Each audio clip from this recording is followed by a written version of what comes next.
Orang sehari ni Fadil bawa rakyat-rakyat untuk kita renovate kedai butik FR eksklusif. Let's go. Sekarang kita tengah susun-susun dulu baju-baju untuk ke tepikan asing-asing. So korang, tugas saya dah telah membeli plastik untuk kita lapik. Let's go. Kita dah tutup semua. Kat butik depan pun kita dah clear semua. Ada lagi seorang rakyat duduk nolong kat bawah.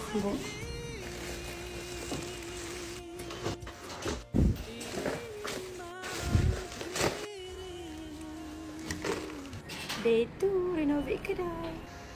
Sama-sama kita tengah buat kerja. Fadil nak unboxing new parcel, new printer and our new heels untuk butik.